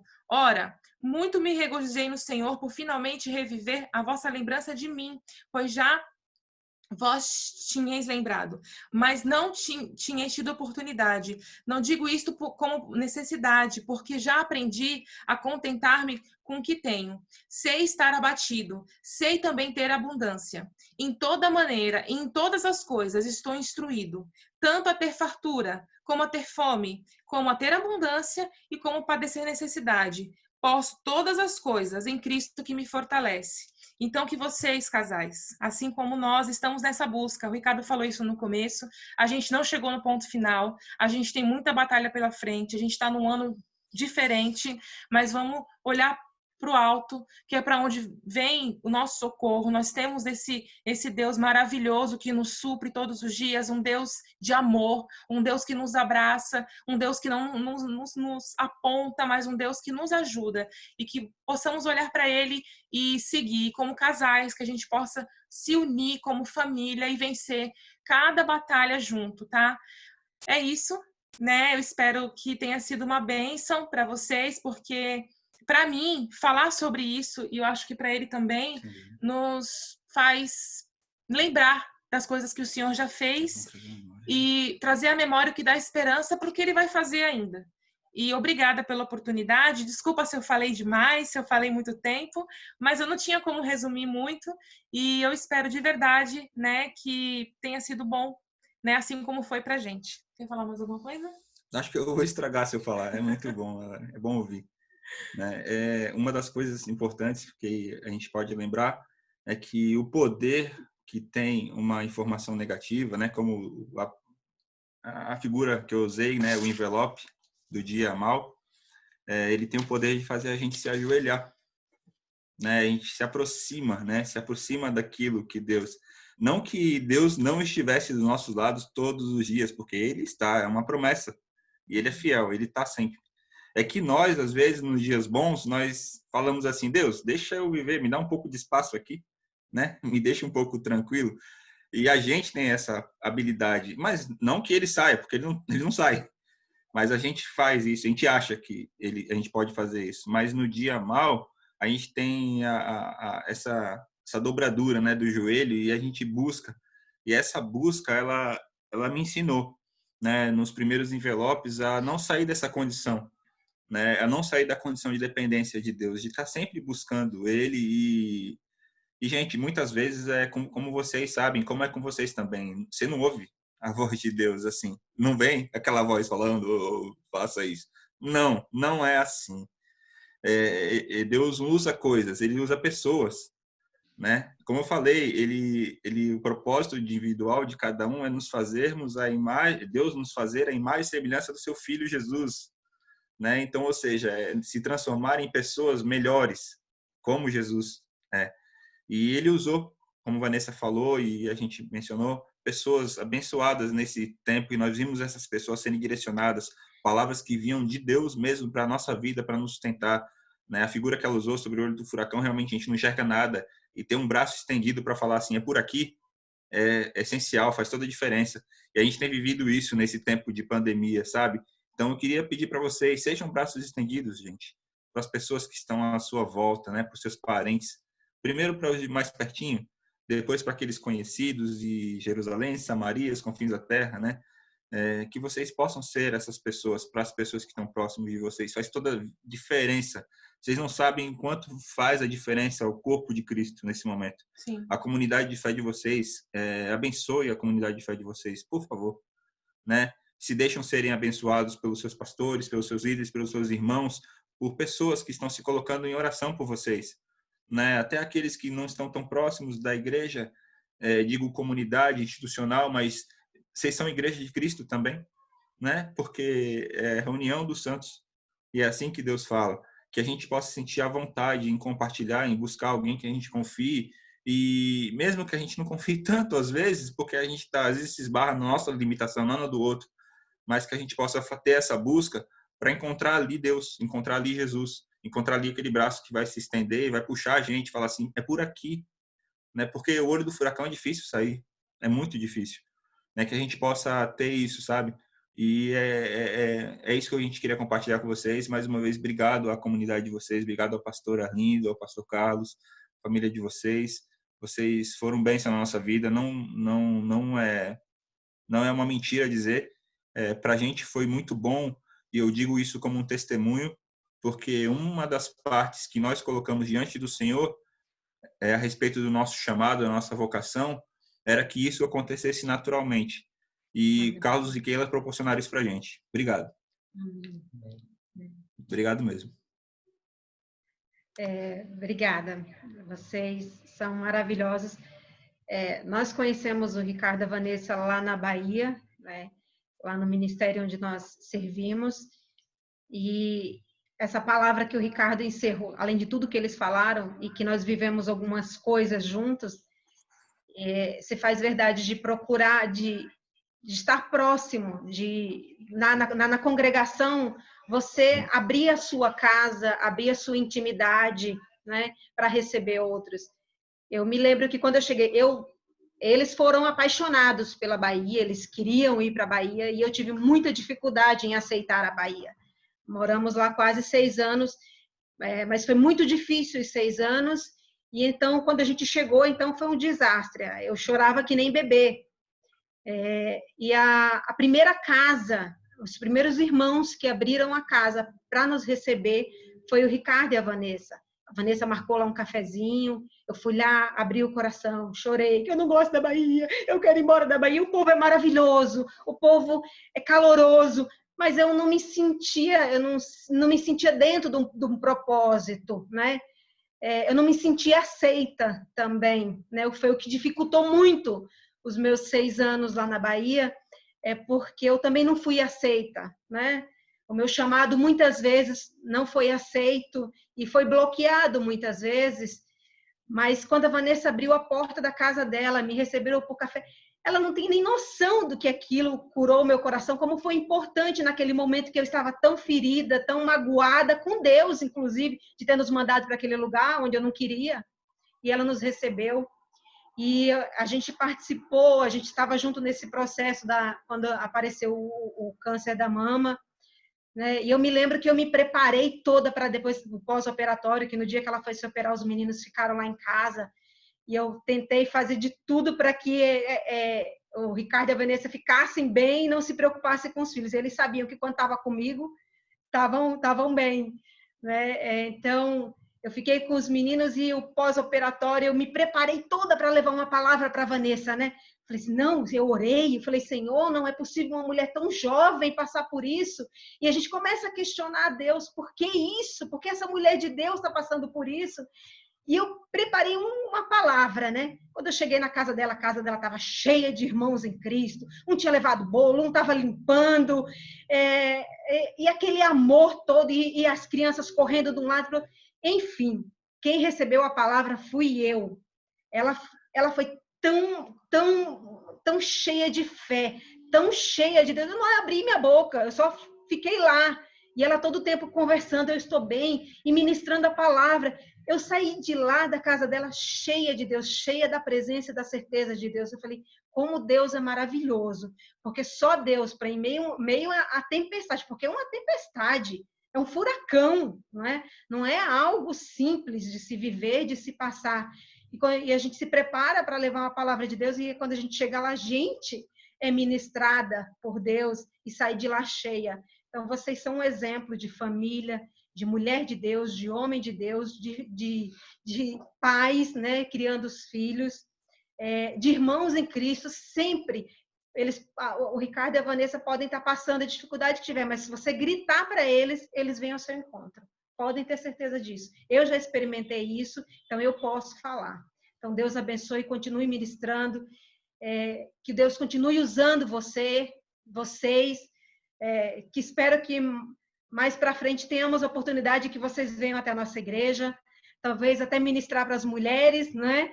Porque você como mulher, né, o que você passou, às vezes as mulheres reclamam por muito menos, né? E você tem bagagem, você tem autoridade para falar, então espero que futuramente tenha essa oportunidade de estar como casal e também estar num culto de mulheres trazendo uma palavra de Deus. Deus abençoe vocês, amo muito vocês. Posso começar ou não?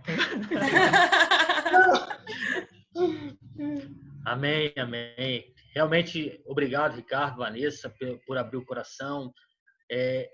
Pessoal que participa dos nossos grupos de estudo sabe que o quão importante é o momento de testemunharmos aquilo que nós, como casal, vivemos, para que possamos impactar, realmente descortinar para os outros casais que todos somos humanos, né? Todos passamos pelos dias maus. E, Ricardo, quando você propôs o termo da resiliência, sabe, no meu coração veio as minhas aulas de mecânica, e eu falei assim, meu Deus, o que muda realmente para um material que é resiliente, para um material que não é resiliente, é que ele volta ao estado original, sabe? Voltar ao estado original para nós, como casais, significa a pancada virar, certo? Assim, ninguém em nenhum momento que tem um pouquinho de conhecimento de Deus e do seu real propósito pode negar que os dias maus virão, sabe? Ninguém, assim, em sã consciência, em uma teologia saudável, pode dizer que você vai viver flores nessa terra, porque não é, em nenhum momento foi prometido isso. Interessante que quando você absorve essa pancada, vamos assim falar, esse momento de estresse, e você volta à sua condição original de ser aquele que é amado de Deus. Talvez, Vanessa, o que mais mexe no meu coração nesse testemunho seu é sempre a manifestação que o amor de Deus não mudou por você. Ele continua te amando, mesmo por essa caminhada, e você consegue expressar isso. Porque, assim, a gente ouve um monte de testemunhos, dizendo, eu sofri, o diabo me bateu, o mundo foi injusto comigo, parece, mas e você ouve, parece sempre depreciando a questão de que Deus foi ficando longe, que Deus foi ficando distante, que parece que você virou um alvo do inimigo, mas não, realmente, assim, me agrada ouvir o seu testemunho dentro desse contexto de que você está consciente que no vale da sombra e da morte o Senhor está ali, né? Isso, para nós como casais, é importante saber que nós teremos os nossos dias, as nossas batalhas, e que o amor de Deus não vai mudar, sabe? O amor de Deus, ele continua imutável por nós, mesmo nos momentos em que nós passamos em que recebemos esses envelopes que a gente não quer receber mesmo. É interessante, em nenhum momento a gente está falando do glamour do sofrimento. Longe disso, o sofrimento é sofrido, ele é doído, e se der para nós pudermos evitar ele, falamos como Jesus, Senhor, se possível, passa de mim esse cálice, mas que se cumpra a sua vontade, né? A gente não é glamouroso pelo sofrimento, estamos aqui contando um testemunho para emocioná-los, não é esse. A ideia é que esse testemunho traga a memória de vocês, que ser resiliente é sofrer a pressão, ser lapidado, mas voltar à condição de que você é filho de Deus, que você é amado de Deus, que você ainda permanece no propósito de Deus, pelo propósito que você foi chamado, sabe? Essa convicção nós como casais precisamos ter, porque nós somos frontalmente atacados pelo inimigo. Uma hora a sua esposa vai parecer menos bonita do que ela é, o seu marido vai parecer mais chato, mais gordo, mais não sei o quê, mas voltar àquele estado original de que eu tenho um compromisso com essa pessoa e não é essa circunstância que está agora que vai me fazer pensar de uma forma diferente, sabe? Amém, Neo? Amor, amém? Amém? Amém? Amém? Amém? Senão ele vai levar mais 1 hora falando. Amém. Deixa eu só falar mais uma coisinha. Você falou do amor de Deus, né? Eu confesso para você que no primeiro processo que eu passei, eu tinha muito medo de estar sendo punida, porque era a maneira que eu encontrava, era a maneira que eu entendia, né? Isso foi mudando nesse processo, né? O Senhor, ele me dá pequenas não, grandes, muito grandes, mas ele faz pequenas coisas comigo que eu falo assim, não é possível, né? É Deus mesmo. Eu tenho uma questão com borboletas, né? Enfim, meu nome significa isso, eu tenho questões com borboletas por causa do renascimento, né? Muitas coisas que isso significa para mim, um símbolo para mim. E a última agora que Deus fez comigo foi assim, eu fui atrás de uma almofada que eu soube que na região de Jundiaí elas faziam para ajudar na recuperação, né, da mastectomia, porque eu tô sem a mama, então fica aquela descompensação, às vezes aí a almofada ajuda para dormir e tal. Resumindo, eu pedi essa almofada, a pessoa disponibilizou, foi ótima comigo, e ela me entrega essa almofada, e a almofada é essa daqui. Cheia de borboleta. Quando eu peguei a almofada na mão, Deus falou muito, muito alto comigo, assim, coisas assim que só Ele pode fazer. Eu não consigo nem expressar para vocês.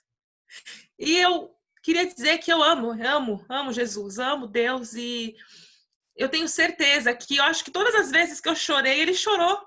E Ele segurou na minha mão, né? Comigo. Porque Ele tá no controle de tudo, né? Todas as coisas estão no controle dele. Mas se eu precisei passar por isso, Ele passou comigo. Eu tenho certeza disso. Então, obrigada por ter me lembrado isso, Carlos. É só isso que eu queria finalizar, já que você falou sobre isso. Obrigada. Vamos abrir, se alguém quer fazer alguma pergunta para o casal palestrante, abrir o microfone para o pessoal, se alguém quiser perguntar ou falar algo. Levante as mãos aí, quem quiser, dá um tchauzinho aí pra gente. Um sinal assim, que a gente abre o microfone.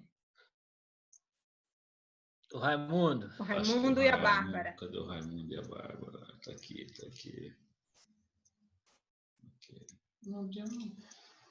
Eles estão desligados. Tá ouvindo? Pronto. E agora? Pode falar, estamos te ouvindo. A princípio, eu quero agradecer, né, pela oportunidade que vocês nos deram em estar ouvindo essa ministração maravilhosa, esse aprendizado, mais um aprendizado diante de Deus, e pedir a Vanessa que nos envie o nome desse livro, para que pelo menos eu, né, você, a esposa, vai ler também, para que eu possa ler e me instruir mais. Gostei. Deus continue abençoando vocês, viu? Amém. Mais alguém queria fazer perguntas? Levante a mão. Não, né? Enquanto o pessoal pensa, pastora Keila, eu quero aqui também fazer uso da palavra, usando a palavra de vocês também, né? Agradecendo aqui, Ricardo, Vanessa, vocês são bênçãos, bem? O reino de Deus, saiba que hoje fomos edificados grandemente, irmã Vanessa com seu testemunho, e também o Ricardo como suporte, um exemplo para nós aí, né? Um modelo para nós da importância de ser homem, né? Com H maiúsculo mesmo, né? Homem de Deus, um homem que depende de Deus, um homem que é suporte para a esposa em todos os momentos, né? E um exemplo, né, para nós, nesse contexto de estar olhando para o cônjuge, ainda que mudanças aconteçam. Esse amor que aumenta mais entre vocês dois nos impacta. Ok? Então, nessa fase de desenvolvimento pessoal que nós passamos, é muito importante ouvir mensagens, testemunhos como o de vocês. E se Deus assim permitiu que vocês passassem por isso, a Vanessa passasse por isso, e esteve com vocês, Vanessa, está com vocês, esse Deus ele agora é glorificado nesse crescimento, nessa vida de vocês, essa resiliência que vocês ministraram hoje, não só no contexto teórico, mas também com a prática que vocês passaram e estão passando. Parabéns, e que o Senhor continue a vos encher de graça, vos inundar grandemente. E como o pastor Carlos, nossa manqueira, a pastora Keila falou aqui, vai ser uma alegria tê-los ministrando também outras temáticas para nós, não é? E estamos com esse canal aqui. Também louvo a Deus, pastor Carlos, pastora Keila, pela bênção que vocês são, ok? De estarmos juntos nesse tempo de Deus aqui. E nesse ministério de casais aqui no campo, aqui, ter essa alegria de tê-los aqui coordenando e pastoreando esses casais. É uma alegria de vê-los assim se desenvolvendo, amém? E os casais que estão conosco, glória a Deus por vocês, vamos estar mais vezes. Quando divulgarmos temáticas, apareçam aí. Eu deixo com o pastor Carlos Manqueira fazer essas considerações finais e alguém quer fazer alguma pergunta de repente, tá bom? Só um segundinho que tem alguém do meu lado aqui que também quer dar um oi apenas rapidinho. Me emocionei muito com esse testemunho, né? E é tão bacana, assim, que Deus, ele se preocupa com os mínimos detalhes, né? Como a sua almofada, né? É um mimo de Deus para nós, né? Deus sabe o que a gente gosta e Deus está preocupado em satisfazer o desejo do nosso coração. E às vezes o desejo é tão pequeno, né? As pessoas falam, mas que bobeira, né? Mas é uma coisa que você gostava, às vezes uma coisa que eu gosto, que você gosta, e Deus vem e satisfaz o desejo do nosso coração, né? E às vezes é em meio às crises que a gente vê um mínimo detalhe que Deus manifesta o amor dele por nós. Isso é maravilhoso. Eu achei maravilhoso o testemunho de vocês, a maneira como que vocês estão sendo tão resilientes, né? E experimentando o amor e a graça de Deus nesse momento e sendo testemunha para nós. Muito obrigado mesmo por ter compartilhado um pouco da vida de vocês conosco. É um prazer. Queria também agradecer, pastores, né? Arlindo, pastora, obrigada pelas palavras, obrigada pela confiança, né?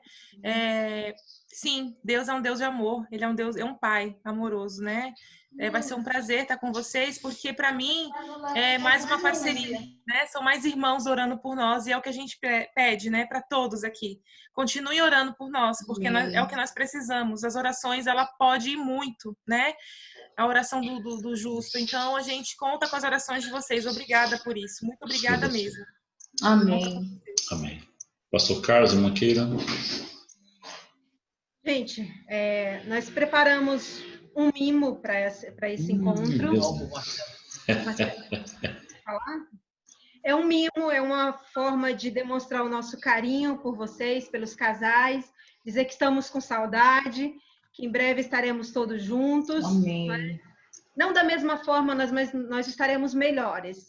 E sabendo que, amém, apesar de tudo que o mundo está passando, o Senhor tem cuidado de nós e que com vírus ou sem vírus, o Senhor nos ama e isso não muda, né?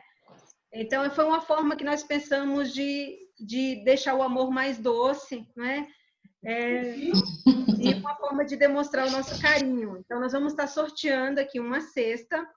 Nós não temos ainda condições de alcance nacional da entrega, então vai ser para a igreja local, tá? Chegaremos lá, um dia chegaremos lá. Agora, com esse mundo tecnológico, né? Vai ser bem mais fácil daqui para frente, a gente vai conseguir. Mas, por enquanto, vai ser só para a igreja local. Quero mostrar aqui para vocês ficarem com muita vontade. Quer dizer, você viu lá? Se quiserem participar e quiser vir buscar aqui em casa, também está aberto. Se sair no sorteio. O pessoal da Bahia ficou para ficar com água na boca. Olha que cesta linda. Oh! Que lindo. Muito linda. Vamos ver. A minha pergunta é se alguém de vocês é contrário a colocar o meu nome. Claro. Para participar. Tá abençoado, vai. Eu voto que coloque. Tá proibido comer doce aqui em casa. Eu quero confessar para vocês, dificilmente eu participo de um sorteio e não ganho. Então eu gostaria de saber se vocês querem. Não participa. São dois, então. Eu também não ganho. Eu nunca ganho, gente. Olha, só ganho uma. Olha, eu fui anotando alguns nomes, mas eu tenho dúvidas aqui. Tem Quem é o Nilson? Tem o Nilson. Tá aqui. Estamos aqui. Nilson. Olha eu. Ok, no canto. Olha aí. Cabelada. Faz mal, a gente Tava não na repara. faxina até agora. E quem é Everson e Débora? Everson. Vocês estavam escondidinhas? É daqui da igreja, Everson e Débora? Deixa eu acender a luz aqui, gente. Peraí. Tava escondidinho, né? Congregação Vianas. Isso. Tá aqui. Glória a Deus. Pareceu. Não ganhou nada. Eu tô só perguntando quem é. É para a gente saber se é daqui, para poder colocar o sorteio, né? Tá aqui, acho que a pastora Escondido. Davi. Irmãos, perdoe, a gente acabou entrando tarde aí, mas eu vi o testemunho da irmã. Deus abençoe, viu, irmã? Benção. Quem que é Marinalva? É da igreja aqui? Não sei se Deve ser de alguma congregação. Bem, nos Vienas tem uma Marinalva, mas é uma irmã. Marinalva, dá um salve para nós se você está viva. Fala um oi. Tá dobrando. Não, vamos colocar isso. Depois a gente não dobra ainda não, que a gente vai ler o nome de todo mundo que está aqui, para ninguém ficar de fora, tá ok? Tô só cortando os nomes aqui. Marcé, você só vai participar uma vez, tá? Não adianta colocar a Valquíria na outra linha, não. Tá Valquíria. O Schellbauer também está repetindo aqui, tá? O Schellbauer ali é um outro vídeo que a gente tem do lado, tá? Quem que é ele? Schellbauer. Tá, mas... É o computador do meu filho que tá ligado aqui. É o seu computador, tá bom. Isso. Não esquece de colocar o nome daqui de Curitiba também. Vai vir buscar aqui? Eu busco. Ela faz questão. Vou colocar, hein? Vai ter que vir buscar. Eu vou para São Paulo.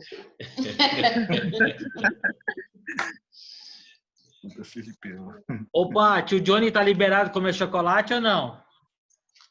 Não, né? Quem come aqui é ela, não sou eu. É? Ele come um, o resto fica para mim. Ela é doceira. Faz cada doce, cada bolo. Jesus. É verdade. Gente, como esse vídeo vai ficar no canal da igreja, eu não vou dar o telefone aqui. Quem for sorteado, entra em contato comigo ou com o pastor Arlindo e passa o endereço que nós vamos entregar amanhã, sexta, ok? Não vamos ganhar, vamos repartir. A gente vai de máscara, não se preocupe, tá? Fizemos o teste essa semana, nunca tivemos contato com o Covid. Glória a Deus. Estão limpos. Você vai dobrar. Então, nós vamos só ler os nomes aqui para todo mundo conferir, para ninguém ficar de fora, ok? Tá o nome de todo mundo que está aqui, Vamos lá. Vamos ver o nome. Romilson tá aqui. Romilson, não tem Romilson não, tem Ronilson e Luzia. Ronilson e Luzia tá aqui. Tá aí.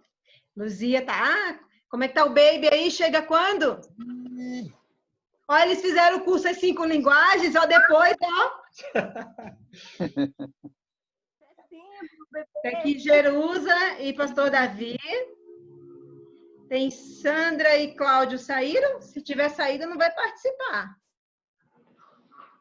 Acho que saíram, né? A Sandra e o Cláudio. Todos que estão daqui na tela, né? Então. É que eu não entendo muito bem disso, né? Então, só vai participar do sorteio quem está agora. Se saiu, saiu. Girlene e Paulo. Já vai dobrando, né, amor? O Arlindo, Manuel, o Conceição e o Júnior. Nossa, é todos!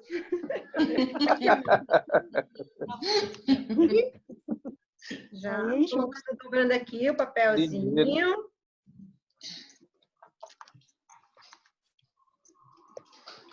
Próximo, Marcelo e Valquíria estão aí.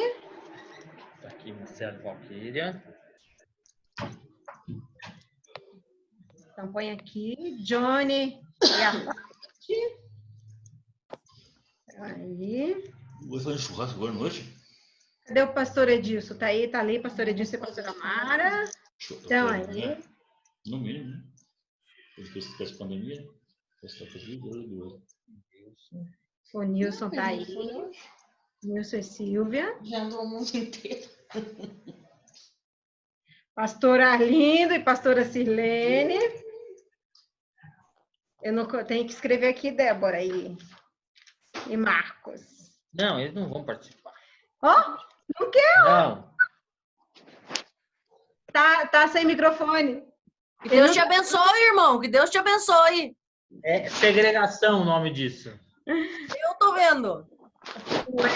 O Wellington Soares. Tá aqui ainda? Saiu, né? Saiu também. Andresa. Saiu também. Tava. E Everson e Débora. Vamos lá. Quem vai ficar adoçado? Quero falar. Fala, Marcelo. Pode falar, liga o microfone. Vai sair para a filha de Jundiaí. Tá ouvindo? Oi? Estamos ouvindo. Tá ouvindo? Tá ouvindo legal? Boa noite a todos, a paz. Agradecer também a Deus, né? Louvar a Deus pela vida do casal Ricardo e Vanessa, que compartilhou aí desta ministração maravilhosa, né? Tenho para mim que é sempre um presente de Deus para minha vida, né? Tanto essa palestra como o curso que a gente fizemos ano passado, né? Com o pastor Carlos e a pastora Keila. Agradecer a todos aí que participam, né? O pastor Edilson também, que me ajuda bastante. A irmã Mara também, né? Que me aconselha bastante. E justificando a ausência da Valquíria. A Valquíria, ela está presente no serviço, né? Ela está participando do serviço, né? Que ela está trabalhando hoje. Então, assim, ela conseguiu entrar lá pela internet, né? Pelo computador. Talvez acho que não está aparecendo a imagem dela aí, mas ela está presente, né? E ela pediu para estar comunicando, avisa lá que eu estou presente, né? Então, assim, eu estou só justificando, que às vezes vocês estão só me vendo e não estão vendo a Valquíria. Mas a Valquíria está assistindo, está acompanhando, mas está através do trabalho dela. Tá bom? E é isso aí. Muito obrigado. Deus abençoe. Amém. Abraço, Valquíria. Gente, faltou o nome aqui da Mônica Brito, que eu não coloquei no sorteio. Quem é? Você sabe que, pastor Arlindo? Não estou lembrado da Mônica. Temos algumas Mônicas, né? Mônica, você quer dar um salve para nós? Você quer participar do sorteio? Parece Mônica. Ô, pastor Varão, a Mônica Brito é daqui de Lauro. Ok. Então, sinto muito.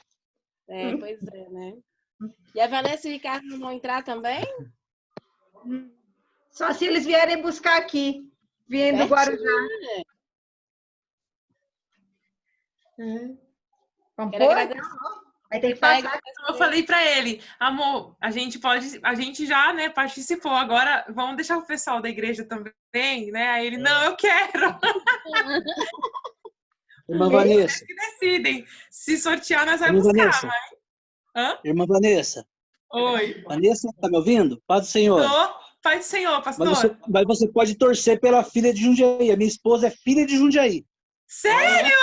Então eu vou Ela torcer. nasceu em Jundiaí. Ai, que legal. Eu amo aquela terra, viu? Eu conheci ela em Jundiaí. É mesmo? Tá vendo que terra abençoada? São João.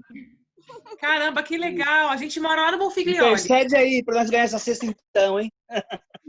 Aumenta a torcida aí. Pode deixar, que prazer falar com vocês. De Jundiaí que vocês moram? A gente mora lá no Bonfiglioli. Sim. Conhece, é bom lá perto do hospital. Isso, do hospital que eu operei, inclusive, há pouco tempo, o hospital universitário. Eu moro atrás ali. Legal. E você era da onde lá? Da Ponte São João. Show. Que legal. Vamos tomar um café um dia aí. Tá bom, vamos marcar. Meus parentes. Tem parente lá ainda, né? Tudo Jundiaí. Não, mas nós moramos em Mauá. Nós moramos em Mauá. Eu moro em Mauá. Certo. Mas meus parentes é tudo de Jundiaí. Então a gente se encontra aí, viu? Com certeza. Prazer falar com vocês. Tchau, tchau. Amém. Ó, os nomes estão aqui. Já mexi, né? Viana. É meu. A gente gostaria de dar para todo mundo, mas não vai dar. Senão não tem graça, não era sorteio. Não era sorteio. No encontro na igreja, a gente dá um bombom para todo mundo quando tiver encontro de casais presenciais. Olha aí. Vamos lá, amor. Tira o nome. Olha lá. Vianas.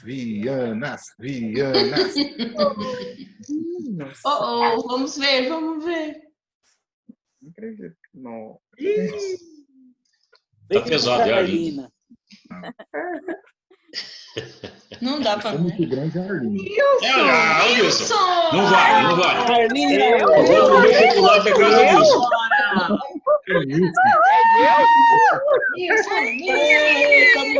Ó, o Wilson não pode, hein? Tem que participar.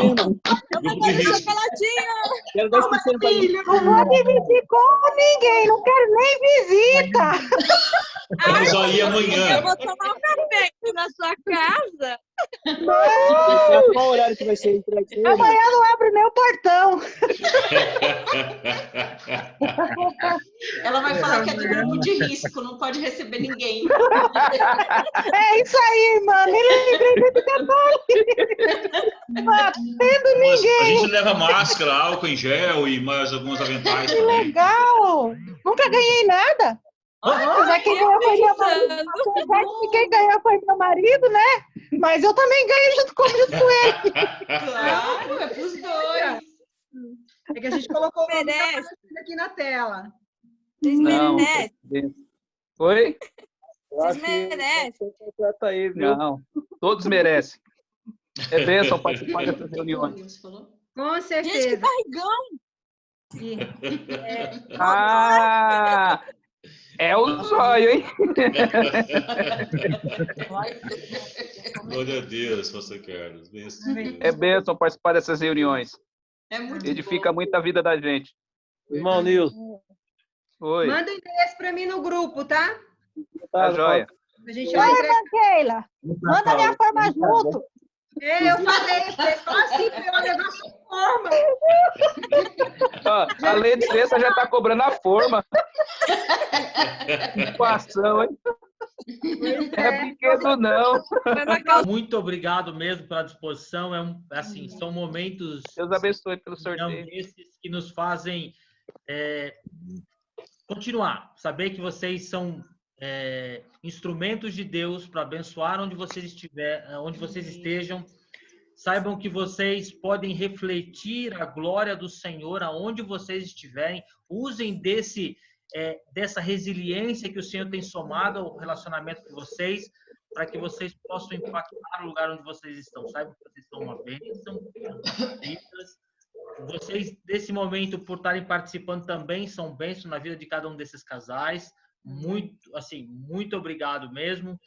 E, assim, na próxima a gente se encontra e quem sabe a gente pode mandar lá para a Bahia um agrado, né? Pra Curitiba você não quer mandar, né? Vai ir para a Bahia, mas... Curitiba também. Realmente... Obrigada. Curitiba só porque é parente você quer excluir a gente, né? Vocês não podem. Quer manter na linha. Vocês a rédea minha filha. Pedir para o pastor Arlindo. Obrigada, pastor Arlindo, pastora Silene. É uma alegria ter vocês. Pelo apoio, pela bênção que vocês são e têm sido nas nossas vidas. Além da Bahia, tem Brasília, viu, Carlos? Tem Brasília. Brasília aqui, que a Jô também. Ô, Jô, não, levar uma cesta dessa pra Jô é uma Não afronta. precisa, não. É uma afronta. Se chegar com uma cesta dessa lá, eu tenho que sair com ela cheia, pelo que o Tico faz. Com coisa do Tico, Quase realmente. isso para Brasília. Quase, falta Agradeço a lembrança, mas não precisa. Já estou bem servida de cestas aqui. Ah, sim, isso sim. Tá mesmo. Ele está fazendo cestas juninas deliciosas. Para, Jô, chega. Tá bom, Jô. Parei. Ai, que Parou a delícia. brincadeira. Eu aceito todas as lembrancinhas, viu, gente? De Brasília, de Curitiba, de São Paulo. Difícil é não manter a forma de bola aqui. Nessa pandemia tá difícil, só sabe, a gente só pode comer. Vamos comer, mas aí tem que todo dia fazer um tal de um walk, correr, e eu tô meio preguiçosa para isso também. Pastor Arlindo, quer orar por nós? Amém. Vamos render graças ao Senhor. A gente gostaria de agradecer pelo sorteio e eu gostaria de dizer para a pastora que ministrou a palavra que edificou bastante a minha vida, que às vezes eu começo a chorar. Eu levanto meio abatida, meio desanimada, e eu não tenho problema nenhum de saúde, graças a Deus. E ela passou por tanta coisa, tanta dificuldade de estar aí firme, forte, sempre positiva, né? E que Deus abençoe grandemente a vida dela. Eu queria ter só um pouquinho da força que ela tem, dessa determinação que ela tem, porque às vezes é difícil. Vai vencer. Amém. Então, vocês notam que quando fomos edificados nessa noite, né?